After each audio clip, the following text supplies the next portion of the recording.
Hello, welcome. Oh, wait, somebody last minute. Hi. Welcome all to the DLP playoffs Lapras conference. We're doing the second game of PCR and Codebreaker, the Montevera Hammers and the Alola Lola Molas, and I'm very much looking forward to it. I need to click send real quick. Leak update, send, control V. That's not it. Oh, frick. Hello, Artemis. Hi. Yeah, I'm live. Can you take over for like 2 seconds? I don't know what I'm looking at, but yeah, I can try. Oh, I did not realize. My bad. Anywho, we're really rocking a good game with these guys. These two teams look pretty much identical to the last game. However, we see Codebreaker drop his Arcanine for Vivillon, which is going to be a really funny thing to see. We don't know what this thing's packing. We could be seeing a Compound Eye Sleep Powder to Victory, or we could be seeing a Friend Guard Tailwind Annoying Nuisance. And honestly, I really enjoy using a Friend Guard on this thing. But Compound Eye seems to be the meta, so we might see that, but this is Draft League, you never know. It's looking really good for PCR this game. Like last game, we see the Stealth Rocks, we see the Spikes from Ceaseless Edge, we see the Intimidates, which is another funny thing. Codebreaker dropped his Intimidate for Vivillon, so that's going to be really fun to watch. Lycanroc going to be doing massive damage here. Dragapult be doing what he needs to do, but honestly, it's all up to the game. I don't know what's going to be going on, so what do you think might happen? I need to share my screen. I think there's like something to be said about PCR's entire team just being so much better than Codebreaker's draft entirely. We saw like a 2 position difference between these two drafts, right? But it looks so insanely different for both of these guys. So it's going to be interesting to see if Codebreaker can kind of pull off one of his signature upsets, that we've seen throughout the season, even with this draft, where it looked like, he didn't really got a lot going on for him in this game. For real. And honestly, I feel like even if PCR was on the short end of the stick, I feel like he just knows what he's doing. He has the experience. However, that doesn't mean that all hope is lost for Codebreaker. It's still going to be one hell of a match. Speaking of, we are in. I'm going to tell them that we are good to go. Are you sticking around for this game? Yeah, I plan on it. All right. You can go ahead and scroll it in and everything. What's up with your colors? It's crazy. I don't know. I've been trying to fix that. It's all inverted and stuff. It is. But yeah, no, it's interesting. Because, we see this Dragapult, which has really just been used to, get early KOs primarily from the Montevera Hammers or to clean up games, right? So this Dragapult's very versatile in what it does. It really just fishes for the right matchup and then switches out when it's not in that matchup. For the Monteveras as well, they have, so many options with that Stealth Rock, with those spikes from Hisuian Samurai. And then that Sand Rush that you talked about earlier. It's going to be really fun to see him try to pull off here. And, Codebreaker on his side, he's got that Dragonite, which is very nice. There's not much that can hit into it other than, a great Ice-type move. But we do see that Hippowdon come down with that Dragapult, and then the Vivillon, as well as that Spirit Tomb for Codebreaker. Artemis? Agreed. And I feel like this is going to be a very similar startup to last game. We're going to see this thing pull off see that some Protect come little out whiffs. The U-turn into the Vivillon. Yeah. Does not connect. Icy Wind comes out for Codebreaker, gets early speed control here. And Hippowdon, what's it going to do? It uses Rock Slide into a Protect, not doing very much into that Spirit Tomb at all. And the Berry proc for the Spirit Tomb. So I'm honestly saying that this might be a friend guard for Villion, seeing how little damage that Rock Slide did. Right. And it's very interesting to see this like defense boosting berry for Codebreaker because we've seen him run a few variations on this berry type. And so seeing the defense boost here, knowing he needs a little bit of a defense to get him through this game, will go a long way for sure. And this Pavilion kind of now free to set up whatever it wants outside of the matchup into Dragapult. We Exactly, see and the then we ally see switch the come out, ally switch and then the U-turn resisted into hit. Pavilion. Resisted hit into Pavilion. I'm thinking that we might be seeing a tailwind in here just for that speed control. Especially seeing how the Spiritomb is rocking the icy wind instead of doing something like Trick Room. I feel like that this thing's going to just... And we see the Sleep Powder come out into that Hippowdon. Codebreaker playing it safe here, doesn't want to risk getting rock slided to the face. That sash is broke thanks to Sandstorm, and a little bit of chip damage from that Dragapult as well. Mm-hmm. So yeah, if you want to take over.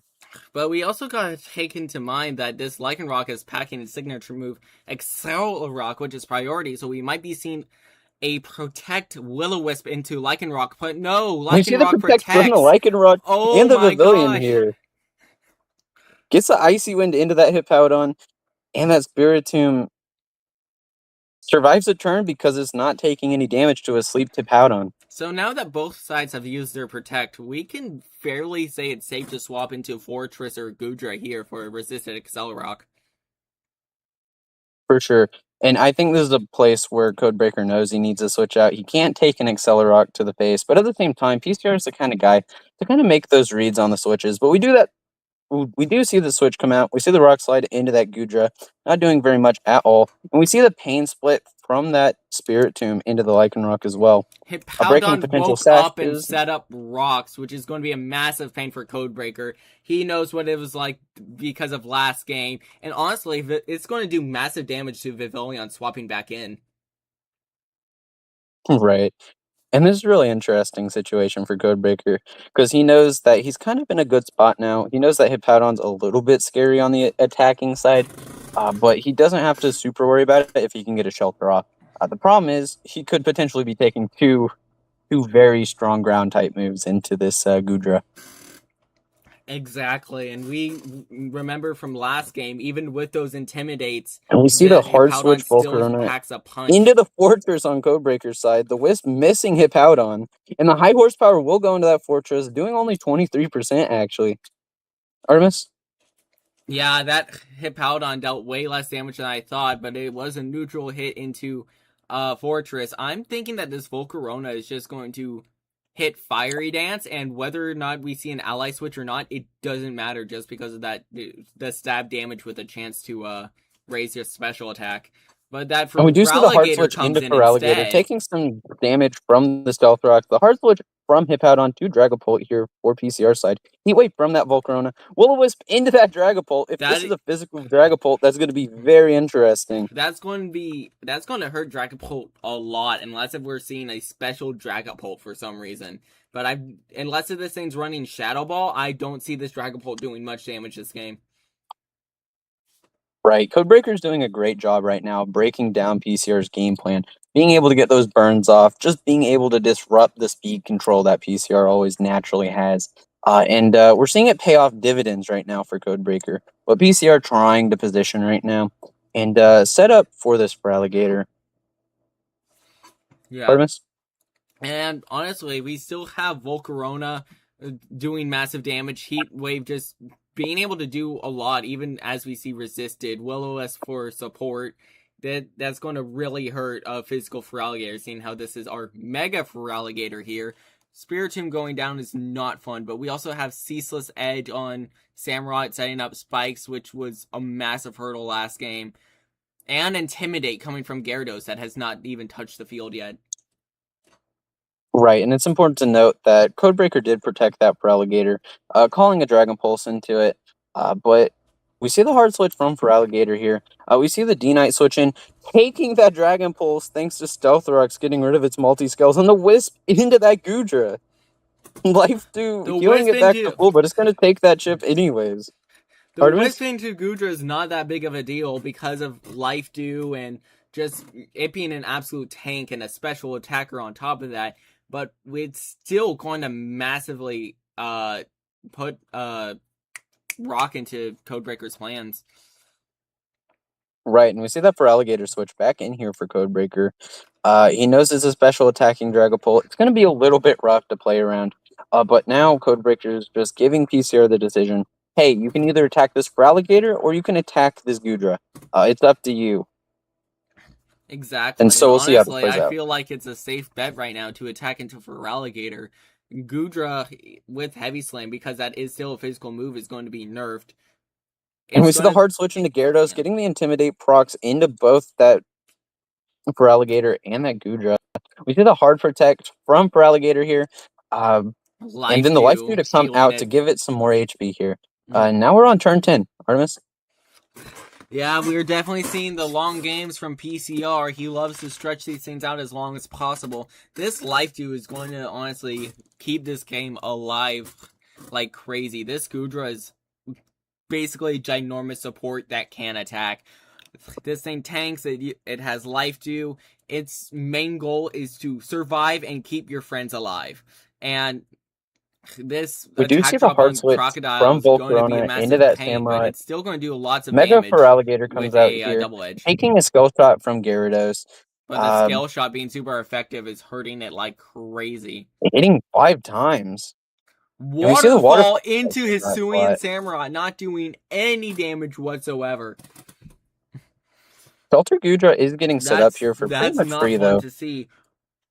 And honestly, I didn't even realize what happened. But we also got to take into consideration that defense drop from Gyarados because of Scale Shot is not going to be fun. So we might be seeing a swap out, or we might be seeing PCR know that he's going to outspeed everything on the field and just kill for I actually don't agree with that take a little bit here.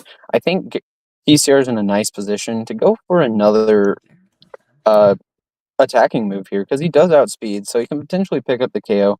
We see the Protect come out from Feraligatr here. The Sacred Sword into that Hisuian Goodra. The gooey Gets ability gooeyed. slowing it down. Scale Shot And then the into Scale it. Shot into Mega that Feraligatr Feraligatr not doing again much here. damage, And Life not Dew doing comes any out. damage because of that Protect, with the Life Dew healing it just a little. Leftovers means nothing because of that burn. Why can't I hear you? No? What? Can they hear you? We see the Scale Shot come out from Gyarados Shot here. back into Fortress because of that clean switch, dropping the defense even more, but that also means raising the speed. Gooey activating once again, but this Goodra is now at like 1 HP. That burn is just going to bring it back down to 1 HP yet again. Samurot's not in a fun spot right now, but this Gyarados should just be able to finish it off unless if it swaps out, but there's nothing really good to swap out into. We could see a Scale Shot, so that could either be into Feraligatr, or just even Pavilion won't survive because of them Self Rocks. So I'd love to see what Codebreaker has in the back, but we're also seeing the fact that it's currently 4-6 right now, 6-4. Sacred Sword not Body enough press to pick up the into KO either. Samurott, knocking it out. The rapid spin, getting rid of the rocks. Gets burned, though. This is honestly huge for Codebreaker. Those rocks are going to be a massive pain, and that means Vivillon can just head on right back out whenever the heck he wants to. Let's see here. And we see the Heat Wave come out from Volcarona here. And both Mons will go down here. Codebreaker down to his last two, and this is looking very reminiscent. No, not Dragonite. There goes Hisuian Goodra as well. Yeah, this game's been really interesting, Artemis, because we saw early on, Codebreaker knew what he wanted to do. He took it off. Damage. I think that this is just game, a high horsepower into Crocodile, and that's GG's.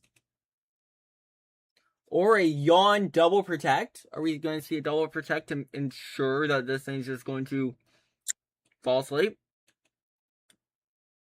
It's here playing for the safety plays, you know? Waterfall into that Volcarona, not doing anything. Mega Feraligatr goes goes to sleep, and there's nothing you can do. Yep, Mega Feraligatr is now down for the count. I don't know why is you not dead. Okay. And that is game. Now let me try to figure out why you are muted. You're not muted, but why can't I hear you? Boo.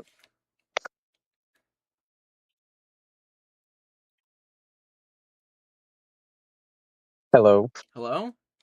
Frick. Hello.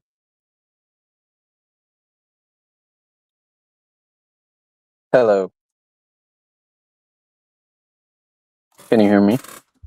Oh, that's why. Okay, my bad. What'd you do? Anywho.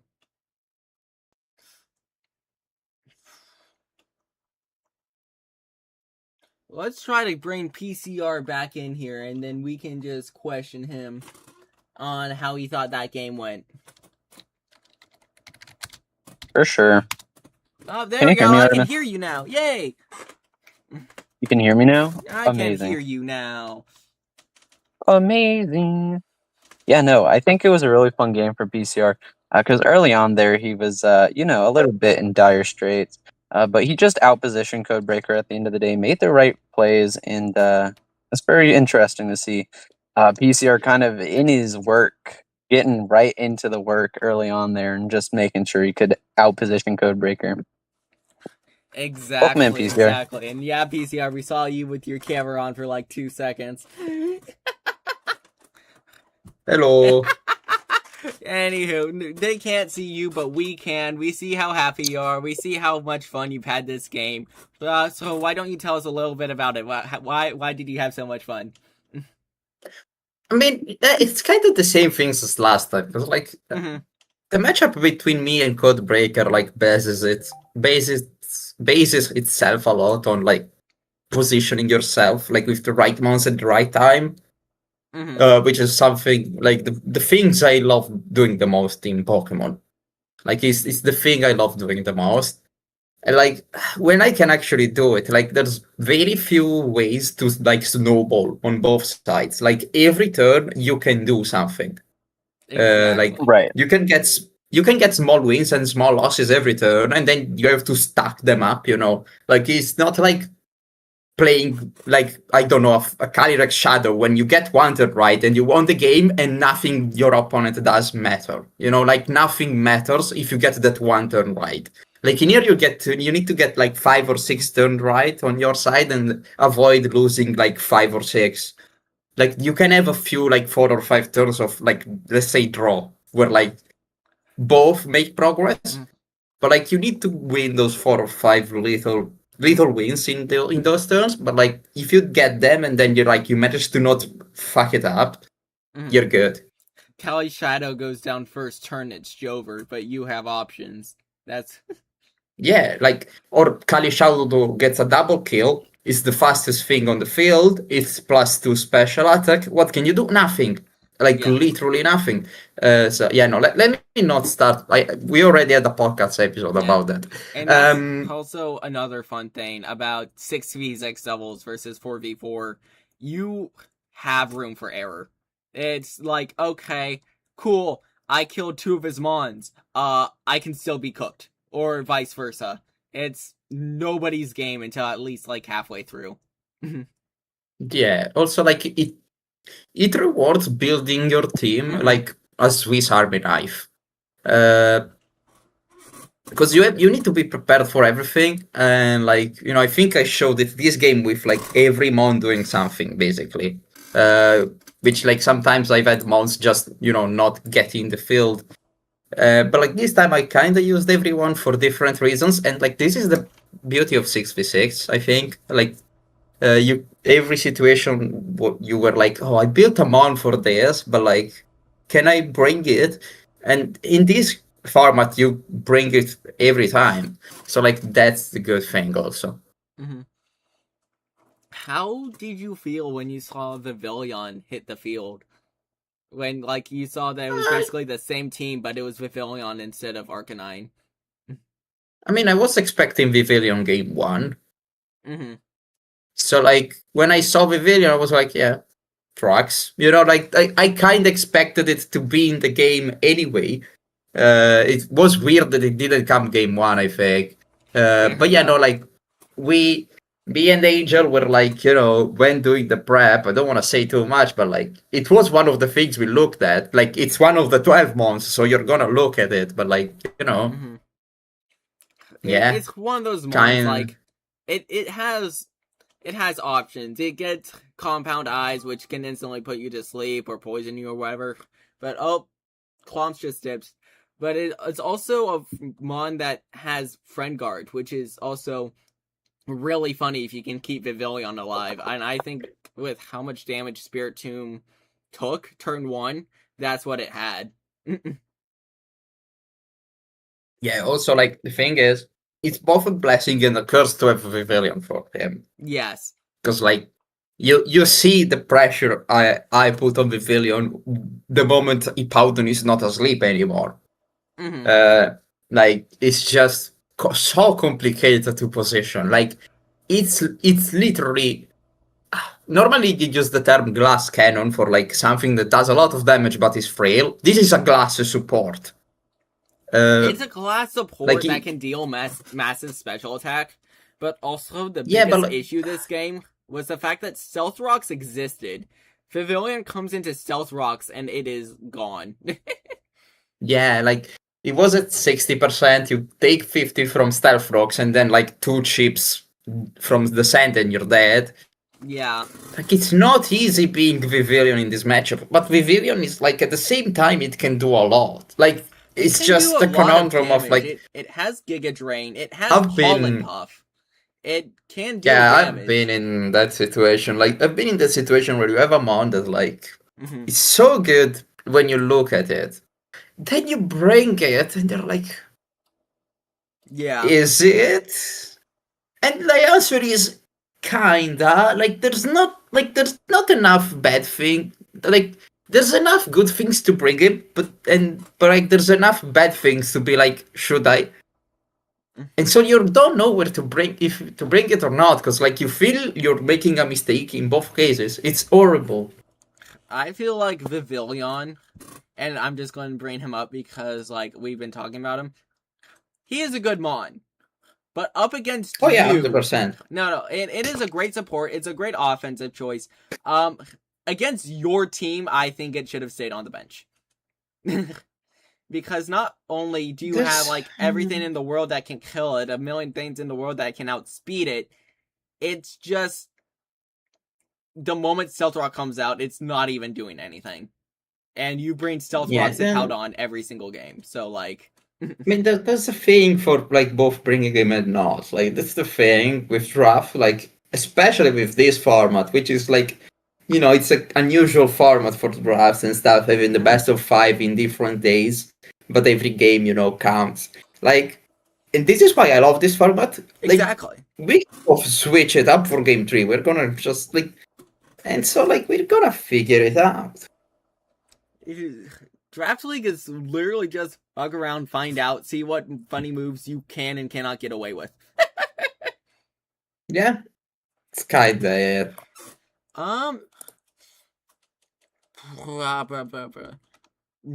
So, I had something. Clomps, do you have something whilst I try to remember what I wanted to ask? No, I'm driving home. Oh, you're driving home? Why are you here? Why are you here if you're driving home? Oh, Jesus Christ.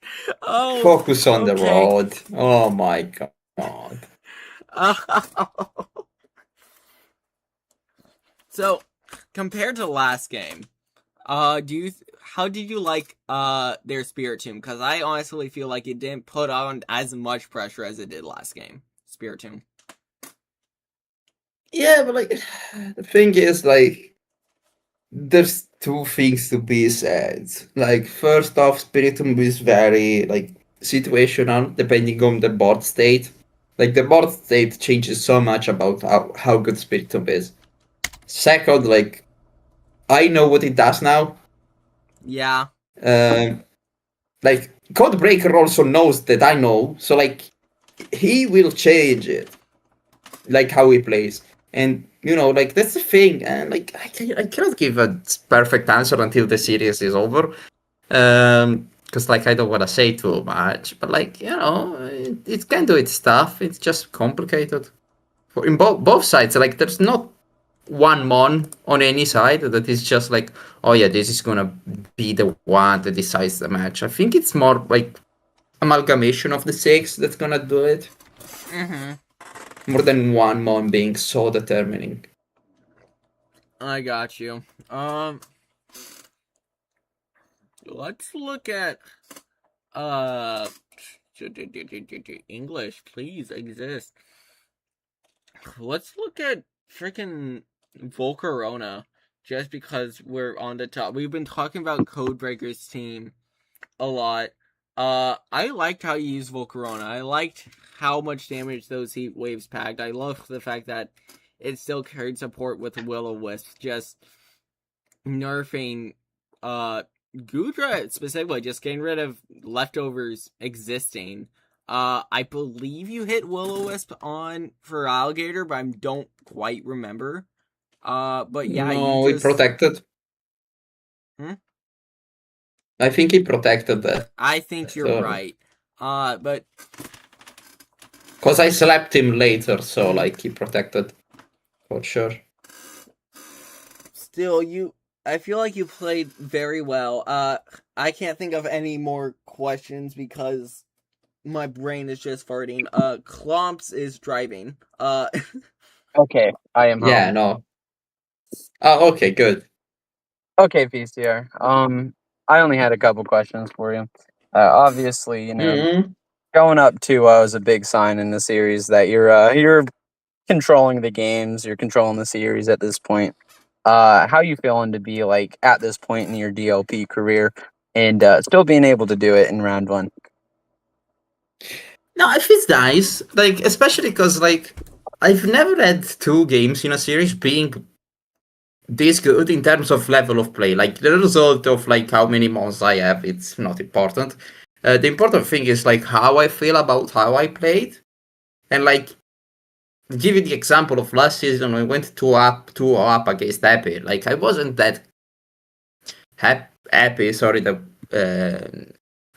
wordplay. I wasn't that happy about my play at that point, even being 2-0 up, and then it showed by going 2-2. And I think, I mean, there is a chance of going 2-2. Like Codebreaker is really good. I need to remember people that like you might see this game and be like Codebreaker's bad. Like he's doing some good plays. I thought there were some amazing, phenomenal plays from Codebreaker in this game, especially early on. He was putting the pressure on. He got turns right. That's the first step in beating PCR. The problem is, you also had a plan of your own. You're doing well. You're winning every single game so far, but that doesn't mean Codebreaker is a bad player. It just no, like I've looked a bit at the other series, not like like not every game, but like this might be in terms of level of play. Like if you sum up both of them, like both players, how good they're playing, I think this might be the best. Just because like we are both playing incredibly well. Like I don't see me or Codebreaker having like a big error yet. Yeah. Like, right. Yeah. No, y'all are keeping it close, and the biggest thing for Codebreaker hasn't done like a big mistake. Like I don't like if you look at the game and be like point a Codebreaker like mistake, like not a turn gotten wrong, like a mistake. I'm like I don't see any. Yeah. Yeah, and I've watched through a couple of Codebreaker's games at this point in the series. Obviously, I just watched this one live. But we see him get that pressure on early. He's doing really nicely. And you just make a lot of those aggressive reads that you can make just consistently. And it just puts him down earlier than he needs, And this is a turn kind of that I biggest really issue. like. Well, next turn really. This Fortress goes for Rapid Spin because he learned, hey, you come in, you start setting up hazards. he's not a bad player. He takes account into these things. He uses rapid spin. And yeah, you bring back rocks, but like he accounted for it. Oh yeah, no, like I knew it was gonna be rapid spin because, like, he lost game 1 by stealth frogs plus spikes. Yeah. Like, of course you're gonna bring rapid spin. Like that's Right. that's the good thing to do. That's the right thing to do, and it is. That's the sensible thing to do. And then Yeah, no, I'm like he gonna is sensible. try to keep my questions short because we're already going real long. But Yeah. you're close to having a conference finals appearance for your second time, I believe, in your franchise history and as a coach. So yeah, no, you just need one more game. Is there anything that's going to keep you going during that long break, and probably what's going to be a longer series from the other side of the bracket, or from the bottom side of this bracket? Yeah, no, like 100%. Like I think that just having a second coach like I do, who helps you prep and, like, puts the effort, because like I can't show the spreads, but they're actually well done for once. Like my teams haven't seen that ever. Like having a team that just has the right thing, all the tools. Like we did a couple changes between game 1 and game 2 just to adapt and stuff. Like we talked about it. We were like, yeah, shall we do this? Yeah. Like having a second coach that actually puts effort and cares, Yeah. like, just gives you so much. Like, I'll do it for them. Like we're a team. Like, like if I win, we win. So Yeah, like that's also Right. a thing. That's And that you keep gives you bringing- motivation to continue. You keep bringing that up, and I'm just going to keep saying over and over again. It is good to have a second coach actually participate, and I don't mean Yeah. They're doing everything, because like, yeah, we have a second coaches league and all that, and people think, oh, they do their league, I do mine, and we never actually talk to each other. That's not what it's supposed to be.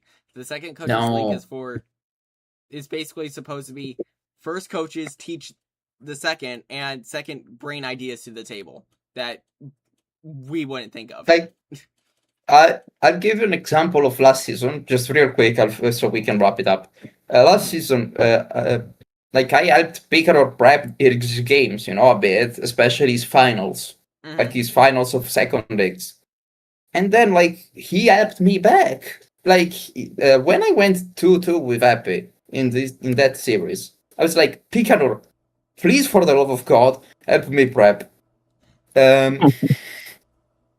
And like we tried the match. I came up with the Tumblr idea. Yeah, sure, but like I couldn't test it out without him. Like I had to test it out in an actual game, and we tried it, and it was like, wait, this can actually work. And then I went and won that game 5. So like that's how it should be. Yes, exactly. Having good second coach is obviously like a really good thing, but we're using up so much time. Unless if Clumps has any more questions. This is the last thing I want, and then I want to kind of wrap it up on my side. PCR, do you have any questions for us? Nah, there's no way. No, but like like the vision for second coaches in the DLP has always been, second coaches should be able to help their first coaches, and the first coaches should be able to help their second coaches. And to kind of help that out, like help push that idea out, PCR and Angel have been really nice. PCR as a whole has been a really great second coach advocate, I think, at least in season 2. So I appreciate you for that, PCR. Yeah, maybe if in the future I'll get back again a second coach in if I have more time, because like it was nice to see Picker or win it all being like with my team and everything. Like I'm also enjoying this. Just I'll be honest, both are good. I think a second coach that doesn't play is also good. So like both works on my opinion. I'll see what to do on season 4.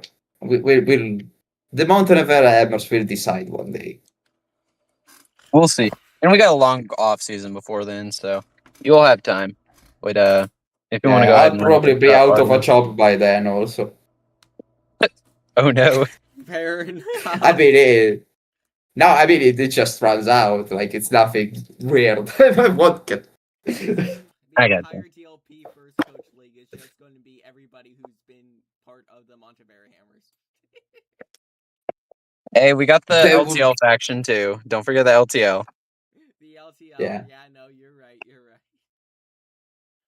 Yeah, no, but I'm Clomps. This is PCR. Congrats on your win today, PCR. And Artemis, if you'll get us out of here.